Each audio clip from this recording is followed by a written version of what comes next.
नमस्कार, मैं हूं दिबांजलि मोइत्रा। देश के 11वें राष्ट्रपति रहे एपीजे अब्दुल कलाम की आज 88वीं जयंती मनाई जा रही। 15 अक्टूबर 1931 को तमिलनाडु के रामेश्वरम में पैदा हुए अब्दुल कलाम आज भले ही हमारे बीच नहीं है, लेकिन ये देश उनको कभी नहीं भूलेगा।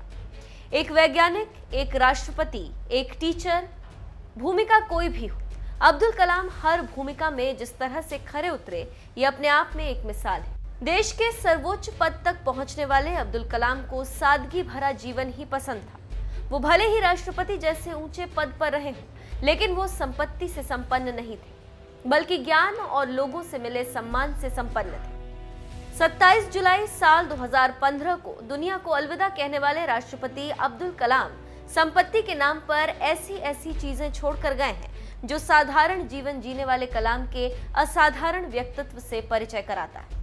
Doctor APJ Abdul Kalam centre के मुताबिक राष्ट्रपति कलाम 2500 किताबें, 2 डीआरडीओ पैंट समेत 6 पैंट, 2 डीआरडीओ शर्ट समेत 4 शर्ट, 1 वेस्टर्न और 2 Indian suit, 1 Padmashri, 1 Padma Bhushan award, 1 Bharat Ratna award और 50 डॉक्टरेट। निधन के वक्त राष्ट्रपति अब्दुल कलाम यही संपत्ति छोड़ गए थे, जिससे आप समझ सकते हैं कि देश के सबसे बड़े वैज्ञानिक, राष्ट्रपति, प्रोफेसर होने के बावजूद उन्होंने ऊंचे बंगले, बड़ी बिल्डिंग, मोटे बैंक बैलेंस नहीं बनाए, बल्कि देश का सम्मान अर्जित किया।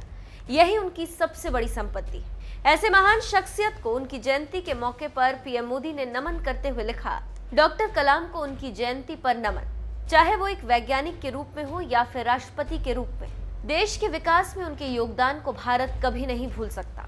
उनके जीवन का सफर लाखों लोगों को प्रेरणा देता रहेगा। गृह मंत्री अमित शाह ने ट्वीट कर कहा, डॉक्टर एपीजे अब्दुल कलाम को उनकी जयंती पर नमन। एक विजनरी नेता, भारत के स्पेस और मिसाइल प्रोग्राम को गढ़ने वाले, जो हमेशा ही एक मजबूत और आत्मनिर्भर भारत बनाना चाहते थे। विज्ञान और शिक्षा के क्षेत्र में उनका योगदान सभी के लिए प्रेरणादायी। रक्षा मंत्री राजनाथ सिंह ने ट्वीट किया, पूर्व राष्ट्रपति डॉक्टर एपीजे अब्दुल कलाम को उनकी जयंती पर नमन। नए और मजबूत भारत के सपने को साकार करने के लिए प्रतिबद्ध कलाम साहब ने अपना पूरा जीवन भारत के भविष्य के निर्माण के लिए समर्पित कर दिया। वो हमारी आने वाली पीढ़ियों को प्रेरित करते रहेंगे। उनकी जयंती पर उन्हें श्रद्धांजलि देता हूं। वरिष्ठ पत्रकार रूबिका लियाकत ने कलाम सर को उनकी जयंती पर याद करते हुए लिखा, मेरे तरह के भारतीय, मेरे तरह के मुस्लिम। कलाम को उनकी साधारण जीवन शैली के लिए भी याद किया जाता है। ये कलाम ही थे जिन्होंने राष्ट्रपति रहते हुए राष्ट्रपति भवन के दरवाजे आम जनता के लिए खुलवा दिए। इसीलिए उन्हें जनता का राष्ट्रपति भी कहा जाता है। कलाम ने एक वैज्ञानिक और इंजीनियर के तौर पर डीआरडीओ और इसरो के कई महत्वपूर्ण परियोजनाओं पर काम किया।